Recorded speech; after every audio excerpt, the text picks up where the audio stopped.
Hello बच्चों, start करते हैं इलेक्ट्रिक पोटेंशियल का लेक्चर नंबर 8 और जो कि लास्ट लेक्चर है। इसके बाद चैप्टर नंबर 3 यानी कि इलेक्ट्रिक पोटेंशियल हो जाएगा कंप्लीट और फिर स्टार्ट करेंगे हम नेक्स्ट चैप्टर इलेक्ट्रिक कैपेसिटेंस वाला चैप्टर। ठीक है, अब इस लेक्चर में हम आज एक टॉपिक पढ़ने वाले हैं जो कि बहुत अच्छा टॉपिक है और टॉपिक का नाम है एक समान विद्युत क्षेत्र में द्विध्रुव की स्थितिज ऊर्जा।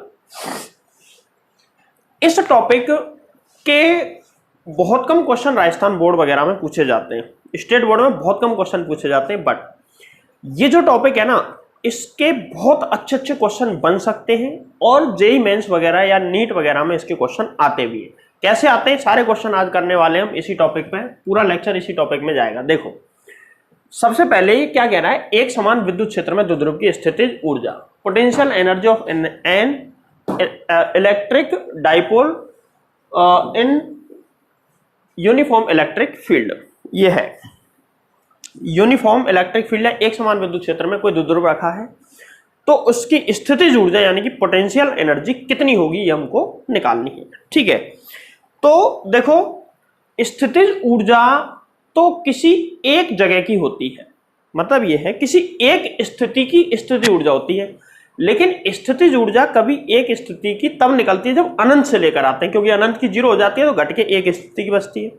यहां पे भी हमको एक स्थिति की निकलवा रहा है, लेकिन एक की नहीं निकाल सकते हम, दो, इनिशियल और फाइनल दोनों स्थितियों की निकाल के एक को उसमें से हटा देंगे या दोनों को अलग अलग कर देंगे। इस तरीके से निकलेगी potential energy of electric dipole. देखो, हम क्या करेंगे, एक समान विद्युत क्षेत्र है तो हम एक समान विद्युत क्षेत्र मान लेंगे। माना कि ये एक समान विद्युत क्षेत्र है जिसकी बल रेखाएं मैं कुछ इस प्रकार बना देता हूं। ठीक है, देखो ऐसे बल रेखाएं बना दी। अब यहां पे एक डाइपोल रख देता हूं, एक द्विध्रुव मैं यहां पे रख देता हूं और द्विध्रुव यहां पे माइनस क्यू, यहां पर प्लस क्यू। ठीक, ये द्विध्रुव है जो कि फिलहाल की स्थिति में थीटा 1 कोण बना रहा है विद्युत क्षेत्र की तीव्रता से। अच्छा, द्विध्रुव की लंबाई में मान लेता हूं स्मॉल डी, द्विध्रुव की लंबाई स्मॉल डी मानते आए हम। चलो, सबसे पहले देखो, यहां जो ये हमने ऐसा मान लेना कि माना एक द्विध्रुव प्लस माइनस क्यू है जिसकी लंबाई कितनी है स्मॉल डी, जो कि विद्युत क्षेत्र ई वेक्टर के साथ थीटा कोण बना रहा है, या कितने कोण पर है, थीटा कोण पर। सबसे पहले वैद्युत द्विध्रुव आघूर्ण निकालो, वैद्युत द्विध्रुव आघूर्ण। और वैद्युत द्विध्रुव आघूर्ण निकालने का तरीका होता है, इसकी डायरेक्शन किधर होती है, पहले तो ये बताओ, पी वेक्टर की जो डायरेक्शन है वो किधर होती है, माइनस से प्लस की ओर। फर्स्ट चैप्टर में ये मैंने पढ़ाया है। ठीक है, सबसे पहले वैद्युत द्विध्रुव आघूर्ण यानी कि पी वेक्टर निकाल लो जिसकी डायरेक्शन होती है माइनस से प्लस की ओर। इसकी वैल्यू कितनी होती है, पी वेक्टर या पी बराबर क्यू इंटू डी। क्यू क्या है, इसका जो चार्ज है उसका मैग्नीट्यूड, इंटू डी, डी क्या है, इसकी लंबाई। पी बराबर Q into D, equation number इसको डाल देते हैं 1। ठीक है, अब सुनना ध्यान से। तो इस तरह हमने P निकाल लिया, P की वैल्यू हम निकालना जानते हैं। अब एक काम करते हैं हम, ये देखो E वेक्टर की डायरेक्शन इधर है, इधर तो है E वेक्टर। ठीक है, इस प्लस Q चार्ज पर फोर्स लगेगा इधर कितना, QE। ये चीजें मैं बता चुका हूं पहले, तो ज्यादा दिमाग इसमें लगाऊंगा नहीं। इधर हम फोर्स देखेंगे तो इधर भी कितना फोर्स लगेगा, QE, और इनके बीच की डिस्टेंस कितनी है, बीच की डिस्टेंस D। यहां पे शो नहीं करेंगे, डायरेक्ट मैंने यहां पर लिख दी है। ठीक है, एक चीज अब सुनो, जब इलेक्ट्रिक यहां पे क्या है, एक समान विद्युत क्षेत्र में द्विध्रुव की स्थिति ऊर्जा, तो हम एक चीज जानते हैं कि विद्युत क्षेत्र के विरुद्ध हमको कार्य करना पड़ेगा अगर स्थिति ऊर्जा निकालनी है। यहां पर हमने इस टॉपिक के लिए इस पर बल और बलाघूर्ण दो चीजें निकाली थी, मतलब इस पर बल और बलाघूर्ण। किस पर, द्विध्रुव को जब हम विद्युत क्षेत्र में रखते हैं तो इस पर बल लगता है 0। कैसे पता चला भाई, आगे की साइड में कितना बल, प्लस QE, पीछे की साइड कितना, माइनस QE। तो ऐसे में इन दोनों को ऐड करेंगे तो क्या आएगा, 0 ही तो आएगा। तो इस पर नेट फोर्स 0 लगता है। फोर्स नहीं लगता मतलब ये ना इधर गति करेगा ना इधर गति करेगा, तो क्या लगेगा, इस पे जो बल लग रहे हैं उनकी क्रिया रेखा एक समान ना होने के कारण इस पे बलाघूर्ण लगता है।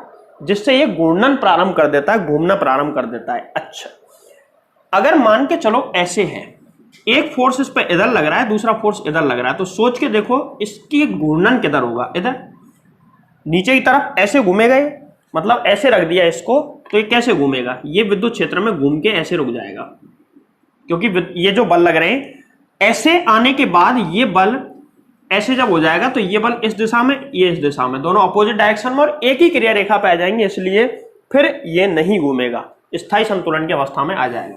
अब ये तो हो गई ये वाली बात। अब सुनो, घूमेगा तो बलाघूर्ण उत्पन्न होगा, तो यहां पर बलाघूर्ण निकालते हैं। बलाघूर्ण निकालने का फॉर्मूला होता है टॉ वेक्टर बराबर P vector cross E vector. ये विद्युत क्षेत्र की तीव्रता है, इंटेंसिटी ऑफ इलेक्ट्रिक फील्ड। यहां पर टॉ बराबर कितना आ जाएगा, अदिश रूप में निकालें, वेक्टर हटाएं तो P E sine theta, equation number second. ये इसका बलाघूर्ण आ गया। तो इतना बलाघूर्ण इस पर लगेगा, ये हम लगा नहीं रहे, ध्यान रखना, ये लगेगा। और किधर लगेगा, ये बलाघूर्ण होगा नीचे की तरफ, ऐसी डायरेक्शन, ठीक है, जिसको हम क्लॉकवाइज डायरेक्शन भी कहते हैं, नीचे की तरफ घूमना चाहेगा। अब स्थितिज ऊर्जा की परिभाषा में हमने पढ़ा था कि अगर तुमको स्थितिज ऊर्जा निकालनी है तो विद्युत क्षेत्र के विरुद्ध कार्य करना पड़ेगा, और जितना कार्य करोगे वही क्या कहलाएगी, स्थितिज ऊर्जा। अब ये घूम रहा है कहां, नीचे की तरफ। यदि मैं इसको ऊपर की तरफ, जबरदस्ती ऊपर की तरफ घुमाऊं तो वो इसके विरुद्ध कार्य हो जाएगा, और जहां से जहां तक घुमाया उतने में जो कार्य किया जाएगा वो स्थितिज ऊर्जाओं का अंतर आ जाएगा। कैसे, देखो, अब ये घूमना चाह रहा है, ऑटोमेटिक ये कहां घूमेगा, नीचे की तरफ, ऐसे। ये जो बलाघूर्ण उत्पन्न होगा टॉ इलेक्ट्रिक फील्ड की वजह से नीचे की तरफ टॉर्क जनरेट होगा। अब मैं इसको अपोजिट डायरेक्शन में घुमाऊंगा, मैं इसको ऐसे घुमा देता हूं, मतलब ये है कि मैं इसको यहां ऐसे रखा हुआ था, इसको ऐसे घुमा देता हूं, तो प्लस माइनस क्यू यहां आ जाएगा और यहां पर क्या आ जाएगा, प्लस क्यू। अभी तक ये वाला कोण कितना था, अभी तक ये वाला जो कोण था ये था θ1। अब मैंने इसको कोण तक घुमा दिया θ2 तक। अब ये विद्युत क्षेत्र के साथ घूमने के बाद विद्युत क्षेत्र से कितना कोण बना रहा है, θ2, पहले कितना बना रहा था, θ1। तो मैंने इसको घुमाया, अब घुमाने में जितना कार्य करना पड़ेगा वही क्या आएगा, बलाघूर्ण। तो देखो, विद्युत द्विध्रुव को विद्युत क्षेत्र के विरुद्ध घुमाने में कार्य बराबर होगा स्थितिज ऊर्जा। बराबर किसके होगा, स्थितिज ऊर्जा। स्थितिज ऊर्जा के बराबर हो जाएगा। अब सुनो, स्थितिज ऊर्जा के बराबर तो हो जाएगा, पहले कहां था, यहां पे, बाद में घूम के यहां पहुंच गया है। अब देखना ध्यान से, विद्युत द्विध्रुव को घुमाने में किया गया कार्य निकालते हैं। माना अल्प विस्थापन। अब इसको ज्यादा पूरा तो एक साथ घुमाएंगे नहीं, धीरे धीरे छोटे छोटे स्टेप में घुमाएंगे। अल्प विस्थापन डी थीटा में कार्य dw है। अल्प विस्थापन में कार्य कितना है, dw। मतलब यह है कि इसको छोटे छोटे धीरे धीरे घुमाते हुए यहां तक लेके जाना है। तो अल्पांश घुमाने में, मतलब पहले ऐसे था, अब इसको थोड़ा सा घुमा दिया, तो ये इनके बीच का जो कोण है ना, ये कितना है, डी थीटा। अल्प घुमाने में कार्य भी कैसा करना पड़ेगा, अल्प करना पड़ेगा, ठीक है। पूरा एक साथ घुमाएंगे तो कार्य कितना होगा, W होगा, लेकिन अल्पांश के लिए dw। अब कार्य निकालने का फॉर्मूला होता है बल इंटू विस्थापन। ध्यान से देखना, एक चीज समझा रहा हूं, कार्य बराबर होता है बल इंटू विस्थापन। तो एक्चुअल में यहां पे अगर तुम कार्य निकालोगे इस वाले फॉर्मूले से तो नहीं निकलेगा। क्यों नहीं निकलेगा, क्योंकि यहां पे जो बल है ना, बल क्या है, जीरो। नेट बल कितना है, जीरो। नेट बल जीरो है तो कार्य भी क्या आ जाएगा, जीरो। तो इसका मतलब विद्युत क्षेत्र के विरुद्ध कार्य हो ही नहीं रहा, जबकि यहां पे एक्चुअल में देखो हो रहा है। भाई विद्युत क्षेत्र इधर घुमा रहा है, हम इसको जबरदस्ती पकड़ के पीछे की तरफ लेके जा रहे हैं, तो कार्य तो हम इसके विरुद्ध कर रहे हैं। कार्य है तो इसका मतलब ये फॉर्मूला नहीं लगेगा। तो दूसरा फॉर्मूला होता है जब घूर्णन करता है, जब सरल रेखा में गति होती है तो ये लगा देते हैं क्योंकि बल से होती है। जब घूमता है तो बल की जगह तो क्या लगता है, बलाघूर्ण। बल की जगह तो क्या उत्पन्न होता है, बलाघूर्ण। इनटू विस्थापन की जगह क्या उत्पन्न होता है, कोणीय विस्थापन। कोणीय विस्थापन, कोणीय विस्थापन का मतलब है कितना घूम रहा है वो, कितने एंगल पे घूम रहा है। अब मैंने माना कि यहां पर डी थीटा घुमाने में इसको डी डब्ल्यू कार्य किया जाता है, तो इसका फॉर्मूला लगा दो। चूंकि कार्य बराबर होगा, कार्य बराबर होता है बलाघूर्ण इनटू कोणीय विस्थापन, बलाघूर्ण इनटू कोणीय विस्थापन। अब अल्प कार्य निकाल रहे हैं हम, तो डी डब्ल्यू बराबर बलाघूर्ण कितना टॉ इनटू विस्थापन कितना डी थीटा। कोणीय विस्थापन कितना है डी थीटा। अब ये तो आ गया अल्पांश कार्य। क्या हमको अल्पांश निकालना है या पूरा ही निकालना है? भाई कार्य तो पूरा ही तो निकालेंगे। तो कार्य पूरा निकालने के लिए हमें पता है कि अगर अल्पांश स्थिति में कोई चीज हमको पता हो, पूरा निकालना हो, तो हम क्या कर देते हैं समाकलन। तो यहां पे लिख देंगे संपूर्ण कार्य के लिए समाकलन करने पर, और संपूर्ण कार्य के लिए जब समाकलन करेंगे तो क्या आ जाएगा, इधर देख लो, यहां बता देता हूं।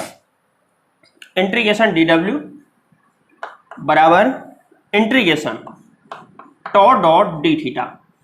अच्छा, इसकी कोई लिमिट लगाएं क्या? समाकलन किसके सापेक्ष है? कोणीय विस्थापन थीटा के सापेक्ष। कहां से कहां तक घुमाया? पहले थीटा 1 था, बाद में कहां तक पहुंचा दिया? थीटा 2 तक। तो इसकी लिमिट क्या लगा देंगे? थीटा 1 से थीटा 2, ये इसकी लिमिट लग गई। डी डब्ल्यू का इंटीग्रेशन कितना होता है? डब्ल्यू बराबर यहां पर ये थीटा 1 से थीटा 2, और यहां पे आ जाएगा टॉ की वैल्यू समीकरण 1 से लिख सकते हैं कितना? P E sine theta dot D theta. सही है। अब इसको इंटीग्रेट कर दो, इंटीग्रेशन कर दो। इसका इंटीग्रेशन करेंगे तो पीई कांस्टेंट है, थीटा के सापेक्ष बाहर आ जाएगा। तो डब्ल्यू बराबर पीई को तो बाहर ले लो, PE small PE sine theta dot D theta बचा। तो इंटीग्रेशन लिमिट थीटा 1 से theta 2 sine theta dot D theta. चलो सॉल्व करते हैं। तो डब्ल्यू बराबर पीई इंटू ब्रैकेट में क्या आएगा, साइन थीटा का इंटीग्रेशन क्या होता है? माइनस कॉस थीटा, और लिमिट थीटा 1 से थीटा 2। क्लियर है? लिमिट आ गई थीटा 1 से थीटा 2। लिमिट रखो इसमें, तो डब्ल्यू बराबर पीई, और इस माइनस को पहले बाहर ले लेता हूं। माइनस पीई ब्रैकेट में क्या आएगा? Upper limit minus lower limit. Upper limit कौन सी है? थीटा 2। लोअर लिमिट कौन सी है? थीटा 1। दोनों को लिखो तो क्या आएगा? Cos theta 2 minus cos theta 1। अब इस माइनस को या तो अंदर ले जाओ, नहीं यहीं पे इसको छोड़ दो। ये इसका आंसर आ गया। इतना कार्य हमने किया, इतना कार्य किया। अब एक चीज मुझे बताओ, ये इसको कहां से कहां तक घुमाने में किया गया कार्य है? थीटा 1 से थीटा 2। चूंकि हम जानते हैं कि चूंकि वी नो दैट जो बाह्य कार्य होता है ना, किया गया कार्य, वो होता है u final minus u initial, अंतिम माइनस प्रारंभिक। तो यहां से w एक्सटर्नल बराबर आ जाएगा, ये w एक्सटर्नल ही है, मैंने केवल w लिखा, उससे कोई दिक्कत नहीं। अच्छा, uf फाइनल अंत कहां से कहां तक घुमाया? थीटा 1 से स्टार्ट किया, थीटा 2, अंतिम माइनस प्रारंभिक। अंतिम कितना है? u four theta 2 minus u four theta 1। ये यहां से निकल के आ गया। अब इसको डाल दो, इक्वेशन नंबर 2 हो गई। इसको डाल दो इक्वेशन नंबर 3, इसको इक्वेशन नंबर 4। अब इक्वेशन 3 और इक्वेशन 4 दोनों w की वैल्यू है। दोनों वैल्यूज को एक साथ लिखेंगे। तो एक बार इसको नोट कर लो, फिर मैं इधर से मिटा के और फिर इसको सॉल्व कराता हूं। वीडियो पॉज करो, पॉज करके इसको नोट कर लो।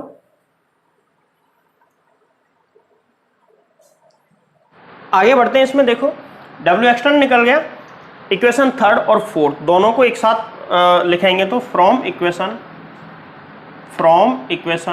3 एंड 4, 3 और 4 दोनों इक्वेशंस को एक साथ मर्ज कर दो। लिखो क्या आएगा?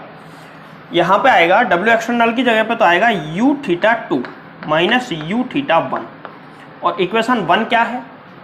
माइनस पीई, और ब्रैकेट में क्या है? Cos theta 2 minus cos theta 1। अब हम क्या करते हैं, इधर से पी का इसमें दोनों में गुणा कर दो। जब गुणा करेंगे तो क्या आएगा, you theta 2 minus you theta 1 बराबर, माइनस को बाहर ही रहने देना, अभी बताऊंगा क्यों। पी का अंदर गुणा करेंगे तो P E cos theta 2 minus P E cos theta 1।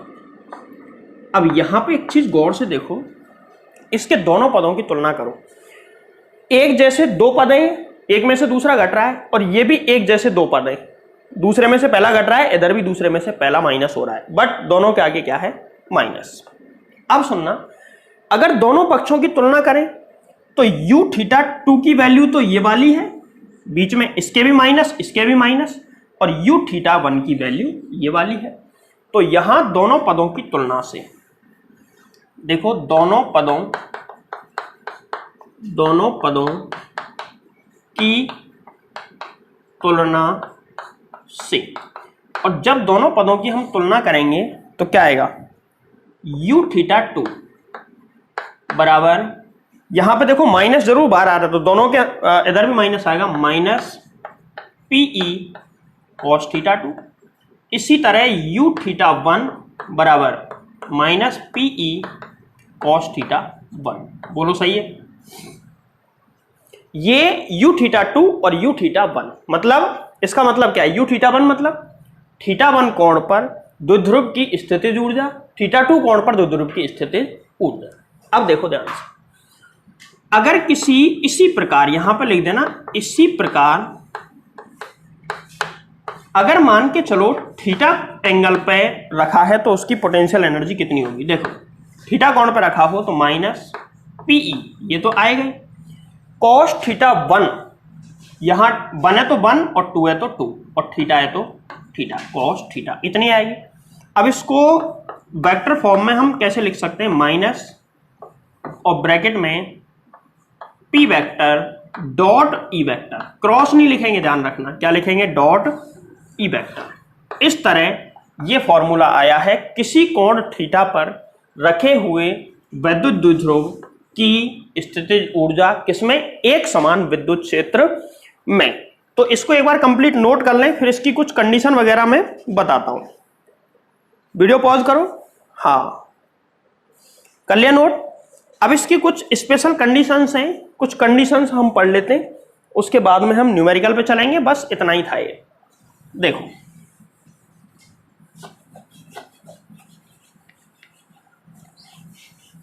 सबसे पहले तो इधर समझो, स्पेशल केसेस, कुछ स्पेशल केस पढ़ लेते हैं।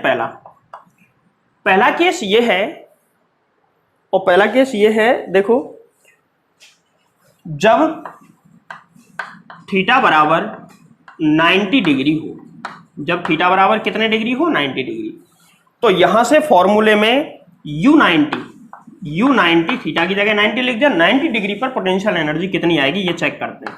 u90 बराबर कितना, u90 बराबर माइनस पीई, और यहां पर क्या आ जाएगा, cos 90। cos 90 कितना होता है, 0, तो u90 बराबर आ जाएगा 0। u90 बराबर कितना आ जाएगा, 0। तो 90 डिग्री पर जो पोटेंशियल एनर्जी है वो कितनी होती है, 0। इसके बाद में हम आगे चलते हैं, सेकंड केस लेते हैं, जब थीटा बराबर 0 डिग्री हो। जब थीटा बराबर कितने डिग्री हो, 0 डिग्री। थीटा 0 डिग्री हो तो फिर कितना आएगा, देखो इसी फॉर्मूला लिखेंगे, u0 बराबर माइनस पीई कॉस 0। कॉस 0 की वैल्यू 1 है तो u0 बराबर माइनस पीई, ये इसका आंसर आ जाएगा। नेगेटिव होगी, ध्यान रखना, 0 डिग्री पे कैसी होगी, नेगेटिव। इसके बाद में नंबर 3 पे हम चलते हैं, जब थीटा बराबर 180 डिग्री हो, 180 डिग्री हो, तो 180 डिग्री होगा तो u180 बराबर माइनस पीई कॉस 180। कॉस 180 कितना होता है, -1 होता है, तो माइनस पीई और यहाँ पे इसकी जगह -1, माइनस माइनस +1 हो जाएगा, cos 180 बराबर प्लस PE। अब एक चीज समझना, ये तो 0 है और ये स्थितिज ऊर्जा है मिनिमम, कैसी मिनिमम, और ये स्थितिज ऊर्जा है मैक्सिमम। मुझे एक बात बताओ, इनमें से ये तो छोड़ दो, इन दोनों में कुछ ऐसा है जिसको समझना बहुत जरूरी है। देखो, ज्यादा स्थायी स्थिति कौन सी है? एक चीज याद रखना, जिस वस्तु में जितनी कम ऊर्जा होगी वो उतनी ही ज्यादा स्थायी होगी, और जितनी ज्यादा ऊर्जा होगी उतनी ही कम स्थायी होगी, स्टेबिलिटी कम होगी। यहां पे देखो, इसमें सबसे कम ऊर्जा है और इसमें सबसे ज्यादा, तो ये जो स्थिति है ना वो है अत्यधिक स्थायी, और ये जो स्थिति है वो है स्थायी, तो ये भी है लेकिन ये इतनी ज्यादा स्थायी नहीं है जितनी कि ये है। क्लियर है? तो इसको एक बार नोट कर ले और फिर हम पढ़ते हैं इसके न्यूमेरिकल्स। देखो, 2 क्वेश्चन मैंने लिख दिए हैं, एक बार क्वेश्चन देख लें और इसको सॉल्व करने की कोशिश करें। किसी द्विध्रुव को θ1 बराबर 0 डिग्री से θ2 बराबर 180 डिग्री तक घुमाने में किया गया कार्य। तो हमको कुछ दिमाग नहीं लगाना, सीधा फॉर्मूला लगाना है। दिमाग नहीं, फॉर्मूला लगेगा, क्योंकि फॉर्मूला बेस्ड क्वेश्चन है। W एक्सटर्नल का फॉर्मूला क्या होता है? फॉर्मूला होता है -PE ब्रैकेट में cos θ2 माइनस cos θ1। बस फॉर्मूला लगाओ, आंसर पाओ। W एक्सटर्नल बराबर -PE cos θ2, θ2 कितना है? cos 180 minus cos 0। यहाँ पे देखो, W एक्सटर्नल बराबर -PE cos 180 -1 होता है, और ये -1, भाई ये तो होता है -1 और ये माइनस का चिन्ह लगा दिया, cos 0 होता है 1, माइनस माइनस 2 हो गया। देखो कैसे सॉल्व करेंगे आगे। W एक्सटर्नल बराबर -PE, और यहाँ पे -2 आ गया, और -2 का गुणा करेंगे तो कितना हो जाएगा? +2, 2PE। तो कितना आंसर आया? इतना कार्य हमको करना पड़ेगा। तो बोलो, बात आ गई समझ में? अब अगले क्वेश्चन पे आते हैं। ये तो बिल्कुल छोटा सा क्वेश्चन था, एकदम सिंपल, फॉर्मूला बेस्ड पूरी तरह, कुछ दिमाग नहीं लगाना था इसमें, बट इसमें थोड़ा सा दिमाग लगाना पड़ेगा। है तो ये भी फॉर्मूला बेस्ड, बट यहाँ पे इस फॉर्मूले में θ1 और θ2 जो लिखते हैं ना, वो यहाँ पे देखने पड़ेंगे। सवाल क्या कह रहा है? सवाल जैसा दिख रहा है वैसा ही है, बट इसमें θ2 और θ1 निकालने पड़ेंगे तुमको। स्टार्टिंग में वो ऐसे था, बाद में वो घूम के ऐसे हो गया है। अब ये कह रहा है इसको ऐसे घुमाने में किया गया कार्य ज्ञात करो। तीर का चिन्ह लग रहा है, ये बता रहा है ऐसी स्थिति से ऐसी स्थिति में ले आए तो इसको घुमाने में किया गया कार्य। तो कितने डिग्री कोण से, विद्युत क्षेत्र के साथ कितने डिग्री कोण से कितने डिग्री तक इसको घुमाया गया है, ये हमको पता करना है। कितने डिग्री से कितने डिग्री तक घुमाया गया है। अच्छा, यहां पे प्रारंभ में θ1 कितना है? यहां पे 60 डिग्री। देख लो रंग से, विद्युत क्षेत्र की तीव्रता के साथ 60 डिग्री कोण बना रहा है। इधर ये 60 डिग्री कोण आ गया।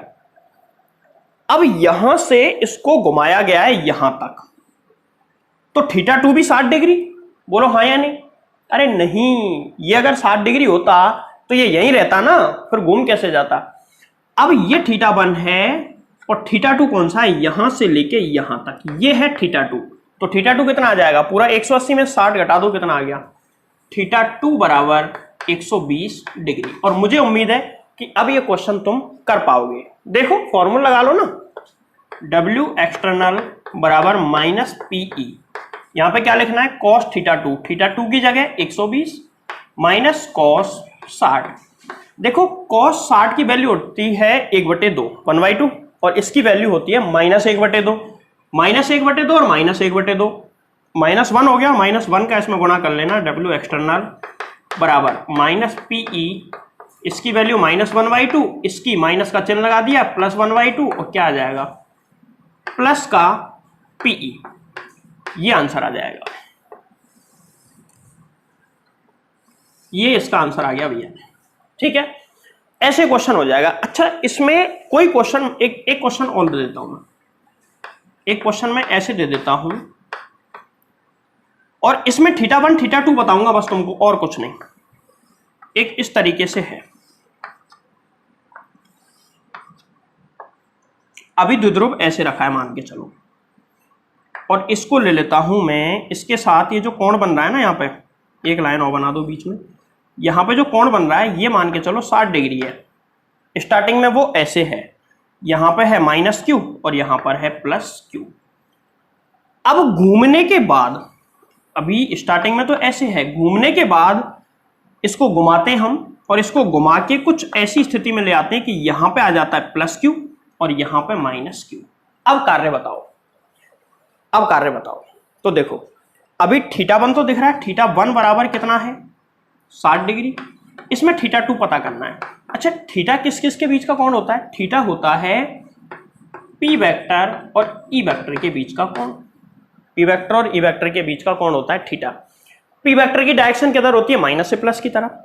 तो यहाँ माइनस ये है, प्लस ये है, इसकी डायरेक्शन इधर आई p वेक्टर की, p वेक्टर की डायरेक्शन ऊपर इधर और e वेक्टर की डायरेक्शन ये, तो दोनों के बीच कोण कितना हुआ स्टार्टिंग में? 60 डिग्री। ठीक, बाद में ये घूम के हो जाते हैं उल्टा, उल्टा हो जाता है, यहाँ +q यहाँ -q। तो अब इसकी डायरेक्शन नीचे की तरफ हो गई, क्योंकि यहाँ माइनस आ गया और नीचे प्लस, तो इसकी डायरेक्शन ऐसे हो गई। अब इसके साथ ये कितना कोण बना रहा है?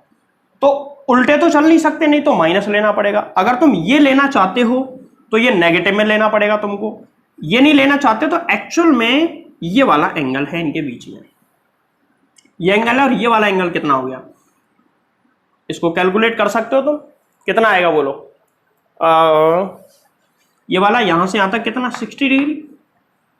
और अगर हम इसको ऐसे लें तो ये 60 है तो ये 30, ये पूरा 90, ये 30 है तो ये भी 30, तो 90 और 30 120 ये वाला आ गया। ये वाला वैसे भी यार इसको आगे बढ़ा लो, ये 60 डिग्री है तो इधर वाला 120 डिग्री और ये 120 डिग्री आ गया, ये वाला 60 है तो इसके सामने वाला भी कितना? 60। अब देख लो इनके बीच का एंगल, θ2 निकालना है। θ2 है यहां से लेके यहां तक, ठीक है, तो ये कितना हो गया? 60, 120 और ये 60, देख लो कितना हुआ? 120 120 कितना? 240। θ2 आ जाएगा यहाँ पे 240 डिग्री। और इस सवाल को सॉल्व कर लेना, जो भी आंसर आए कमेंट करके मुझे जरूर बताना। इस तरीके से सवाल करने हैं। अब एक लास्ट और अच्छा सवाल और देख लेते हैं इस टॉपिक का, उसके बाद में न्यूमेरिकल तो और भी करना है, बट इस टॉपिक का लास्ट एक अच्छा सवाल देखते हैं। देखो तो इस सवाल को पढ़ें। सवाल यह है, चित्रानुसार द्विध्रुव को छोड़ने पर इसका कोणीय वेग ज्ञात करो। मतलब सबसे पहले इसको छोड़ने पे क्या होगा? देखो ये द्विध्रुव है जो कि अभी विद्युत क्षेत्र की तीव्रता के साथ या विद्युत क्षेत्र के साथ 90 डिग्री पर है। ये वाला जो कोण है वो कितना है? 90 डिग्री। यहां से अगर हम निकालें तो 90 डिग्री पर है। अब मैं इसको जैसे ही छोड़ूंगा तो ये वाला हिस्सा दौड़ेगा इधर और ये वाला हिस्सा दौड़ेगा इधर, और इधर जाके ये ऐसे पहुंच जाएगा, यहाँ पे आ जाएगा +q और इधर पहुंच जाएगा -q, ऐसे आ जाएगा। अभी ये बताओ कितने कोण पर आ गया? अभी आ गया 0 डिग्री पर। कैसे पता चला भाई? इधर -q है, इधर +q है। विद्युत द्विध्रुव आघूर्ण की दिशा होती है इधर माइनस से प्लस, और इधर ही है इलेक्ट्रिक फील्ड, दोनों सेम डायरेक्शन में, तो एंगल कितना हो गया? 0 डिग्री। एक चीज, अब ये जब यहां से घूम के यहां तक आएगा, घूमेगा, तो यहां घूमते समय इसका कोणीय वेग भी होगा। मैंने मान लिया ओमेगा, तो निकाल दो इसको। ओमेगा का मान पूछ रहा है, ओमेगा का मान कितना होगा? तो सबसे पहले तो ये देखो, इसका जो घूर्णन है ना वो कहां से कहां तक हो रहा है? इसका घूर्णन हो रहा है θ1 बराबर 90 डिग्री से, पहले 90 पर है तो θi लिख दो या θ1 लिख दो। बाद में कहां तक जा रहा है? θ2 बराबर 0 डिग्री तक जा रहा है। अच्छा, इसको घुमाना पड़ेगा विरुद्ध या खुद घूम जाएगा? ये तो खुद ही घूम जाएगा, और खुद घूम जाएगा तो विरुद्ध कार्य नहीं करना, वो खुद ही कार्य कर रहा है। तो कार्य की, बाह्य कार्य की अगर हम करते हैं तो पॉजिटिव वर्ग, नहीं करते अपने आप हो जाता है तो नेगेटिव वर्ग, और होता ही नहीं है तो 0 वर्ग। तो यहां अपने आप होगा, नेगेटिव वर्ग आएगा। अब मैं ये नहीं कह रहा, ये फॉर्मूला कह रहा है। देखो W एक्सटर्नल निकाल लो यहाँ पर, बाह्य कार्य, और बाह्य कार्य कितना आ जाएगा इसका। अच्छा, बाह्य कार्य यहां पे निकालने की वैसे जरूरत है नहीं, इस वाले मेथड से जो मैं करवा रहा हूं इसमें बाह्य कार्य की आवश्यकता नहीं है। ये तो है इसकी स्थिति नंबर 1 और यहां पे है स्थिति नंबर 2। देखो कल के लेक्चर में भी हमने एक क्वेश्चन ऐसा पढ़ा था जिसमें वेग निकलवाया था मैंने, बीच में से उसको छोड़ा और नीचे आके वेग, यहां पे कोणीय वेग है। तो जब भी वेग या कोणीय वेग निकलवाए ना तो गतिज ऊर्जा और स्थितिज ऊर्जा वाले तरीके से निकलेगा। तो देखो यांत्रिक ऊर्जा, मैकेनिकल एनर्जी, यांत्रिक ऊर्जा संरक्षण से, और यांत्रिक ऊर्जा संरक्षण ये कहता है कि कुल यांत्रिक ऊर्जा इनिशियली और कुल यांत्रिक ऊर्जा फाइनली आपस में कैसी होती हैं, बराबर। इसको छोड़ने से पहले और छोड़ने के बाद जब यहां जाएगा तो दोनों स्थितियों में कुल यांत्रिक ऊर्जा कैसी रहेगी, समान। तो देखो यांत्रिक ऊर्जा दो चीजों से मिलकर बनती है, के आई प्लस यू आई बराबर के एफ प्लस यू एफ, मतलब गतिज ऊर्जा प्लस स्थितिज ऊर्जा, गतिज ऊर्जा प्लस स्थितिज ऊर्जा। ठीक है। अच्छा, जब स्टार्टिंग में तो चल ही नहीं रहा तो इसकी गतिज ऊर्जा क्या होगी, 0। तो इसकी गतिज ऊर्जा के एफ, यहां सबकी वैल्यू, इसको इक्वेशन नंबर 1 डाल दो और सबकी वैल्यू देखो। सबसे पहले के आई की वैल्यू कितनी हो जाएगी, 0। इसके साथ ही के एफ, फाइनली के एफ की वैल्यू निकाल लेते हैं। जब ये चल के यहां आएगा तो इसका कोणीय वेग होगा ओमेगा, और कोणीय वेग का गतिज ऊर्जा से क्या रिलेशन होता है, ऐसा हमने 11th क्लास में पढ़ा है रोटेशनल मोशन में, हाफ आई ओमेगा स्क्वायर। कितना आएगा, हाफ आई ओमेगा। आई क्या है यहाँ पे, जड़त्व कोण, मूवमेंट ऑफ इनर्शिया, और ओमेगा क्या है, एंगुलर वेलोसिटी, कोणीय वेग। अब हम चलते हैं आगे, कोणीय आवृत्ति भी कोणीय वेग को ही कहते हैं। अब बाकी बचे कौन, यू आई। यू आई देखते हैं। यू आई इनिशियली ये कहां पर है, 90 डिग्री पर। ये वाला जो है ये थीटा आई भी लिख सकते हैं हम, स्टार्टिंग में इनिशियली और ये फाइनली अंत में। तो यू आई और यहां पर निकालते हैं यू एफ। अच्छा, यू निकालने का फॉर्मूला क्या होता है, यू निकालने का फॉर्मूला होता है minus PE into cos theta I, और थीटा आई कितना है, 90 डिग्री। यहां पे 90 डिग्री लिखो तो आंसर आ जाएगा 0। कितना आंसर, 0। यू एफ निकालेंगे तो माइनस पीई, यहाँ पे कितना कॉस और थीटा एफ आएगा, और थीटा एफ कितना है, 0। 0 लिखेंगे तो यहाँ पे क्या आ जाएगा, 0 माइनस पीई, कितना आ गया, माइनस पीई। तो ये इन दोनों की वैल्यू हमको पता चल गई, ये तो यू आई की और ये यू एफ की, चारों वैल्यू हमने निकाल ली। अब हम क्या करेंगे, इन सब की वैल्यू इक्वेशन नंबर इसमें रख दो, इक्वेशन नंबर 1 में। ऐसा ही कल किया था हमने, बट कल वाले में कैलकुलेशन बड़ी थी। तो देखो के आई की वैल्यू समीकरण 1 से, फ्रॉम इक्वेशन 1 के आई की वैल्यू कितनी है, 0, प्लस यू आई, यू आई कहाँ है इसमें, यू आई ये रहा, ये भी 0 है, 0 प्लस 0 बराबर, इधर देखो के एफ की वैल्यू कितनी, हाफ आई ओमेगा स्क्वायर, और यू एफ की वैल्यू माइनस पीई। यहां से मैं ऐसा लिख सकता हूं क्या, हाफ आई ओमेगा स्क्वायर बराबर माइनस पीई। बोलो सही है, स्मॉल पी है, स्मॉल पी क्या होता है, वैद्युत ध्रुव आघूर्ण। ठीक है, यहां से ओमेगा निकालना है तो ओमेगा स्क्वायर बराबर माइनस पीई, माइनस नहीं प्लस हो जाएगा, दूसरी साइड जाके प्लस हो जाएगा, कितना पीई, और ये 2 ऊपर जाके 2 पीई अपॉन में आई नीचे पहुंच जाएगा, 2 पीई अपॉन में आई। अब देखो आंसर तो ये भी इसका है, बट यहां पर दो वैल्यू ऐसी हैं जिसकी वैल्यू हम जानते हैं और इजीली लिख सकते हैं। तो देखो क्या आएगा, चूंकि स्मॉल p बराबर होता है q इंटू द्विध्रुव की लंबाई, आवेश इंटू लंबाई, लंबाई कितनी है d, स्मॉल d दे रखी है तो स्मॉल d, और दूसरा i क्या होता है, i होता है इसका ये जो द्विध्रुव है ना, इस द्विध्रुव के दोनों सिरों पर जो मास है, यहां पे जो मास है इसका द्रव्यमान, इसका कंप्लीट, इसका द्रव्यमान स्मॉल m मान लो, तो m इंटू लंबाई का स्क्वायर, इसकी जो लंबाई है वो कितनी है d, तो d का स्क्वायर कितना हो जाएगा, d स्क्वायर। अरे 11th क्लास में याद करो, I बराबर mr स्क्वायर पढ़ा था, यहां पे r नहीं है, कितना है d, तो m d स्क्वायर। ये दोनों वैल्यू हम उठा के लिख देते हैं इसमें। तो ओमेगा स्क्वायर बराबर कितना आ जाएगा, ओमेगा स्क्वायर बराबर 2pe, 2p की value q into D, e की वैल्यू e अपॉन में यहां पे क्या आ जाएगा i बराबर m d स्क्वायर। एक d से एक d कट गया, क्या आया ओमेगा स्क्वायर बराबर 2qe अपॉन में md, और ओमेगा बराबर अंडर रूट के अंदर 2qe अपॉन में md। ये इसका आंसर है। तो इसको एक बार नोट कर लो। हो सकता है तुमको इस द्विध्रुव का द्रव्यमान, अभी मैंने m लिया है, सवाल में हमको 2-3 चीजें दे दे, q का मान दे दे, e का मान दे दे, m और d इनका मान दे दे। इन सब का मान अगर हमको पता चल जाए तो हम ओमेगा की वैल्यू निकाल सकते हैं। लेकिन इसमें दे नहीं रखा, एक तरीके से हमने फॉर्मूला ही प्रूव किया है इसका। किस कंडीशन में, थीटा 1 बराबर 90 डिग्री से थीटा 1 बराबर 0 डिग्री। अच्छा एक चीज और सुनो, जब मैं इसको इधर से इधर लेके जाऊंगा तो एंगुलर वेलोसिटी होगी क्या, तो इसका जवाब है नहीं, क्योंकि जब इसको ऐसे विस्थापित करेंगे ना तो हम अपनी मर्जी से जितना फोर्स लगाएं उस हिसाब से विस्थापित होगा। लेकिन जब ऐसे करेंगे ना तो ये विद्युत त्वरण इस पर लगेगा, उस त्वरण की वजह से स्वतः इसकी गति होगी, विद्युत बल की वजह से इस पर जो त्वरण लगेगा उसकी वजह से स्वतः गति होगी, और उस गति में इसका कोणीय वेग इतना होगा।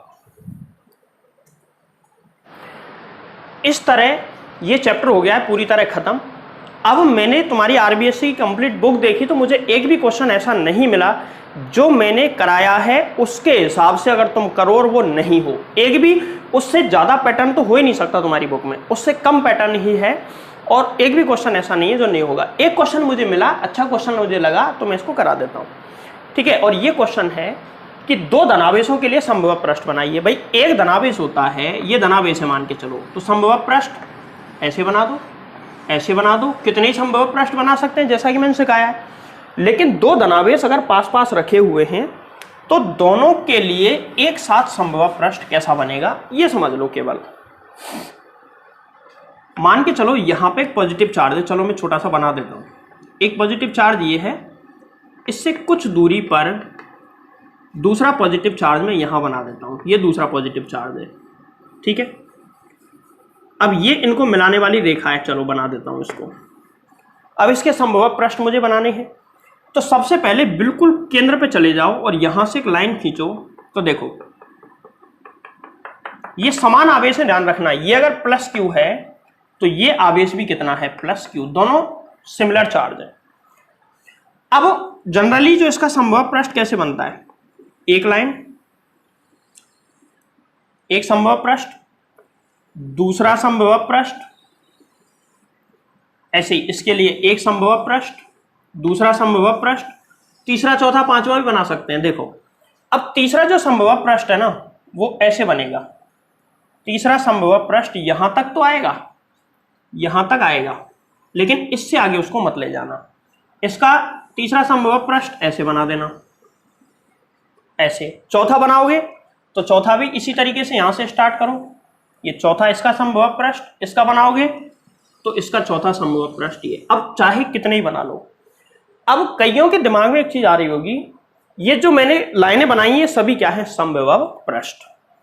2 आवेश एक साथ रखे हैं तो संभव पृष्ठ कुछ ऐसा बनेगा दोनों को मिलाकर, ठीक है।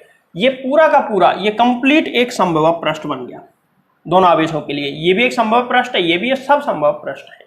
बट एक चीज यहां पर सोचो कि जो संभव पृष्ठ बने हैं सिंगल आवेश है ये, तो क्या यहां पे 2 ही बनेंगे इस लाइन से पहले पहले? नहीं, कितने ही बना लो।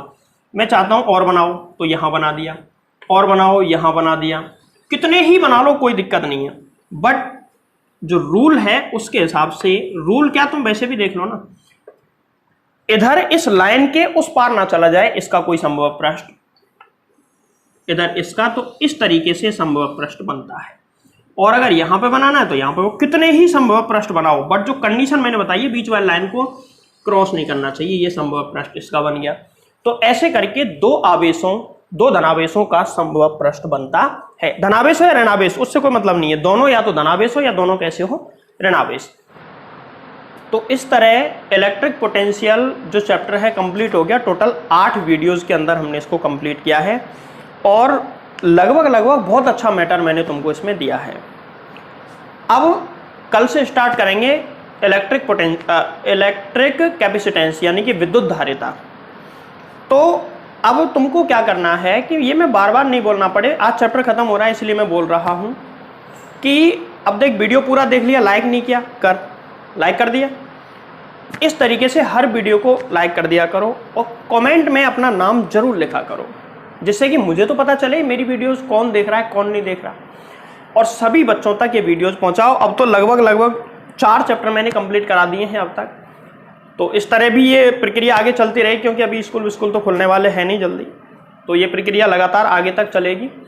इसीलिए सभी बच्चों तक ये वीडियोस पहुंचाएं, इनको पढ़ लो। चाहे कोर्स बदल जाए, चाहे कुछ भी हो जाए, फिजिक्स का कोर्स कभी भी नहीं बदलता है। एक आध टॉपिक इधर उधर होता है तो उसको छोड़ देना, या और ऐड होता है तो अलग से पढ़ा देंगे, अलग से वीडियो बना के बता देंगे, ठीक है।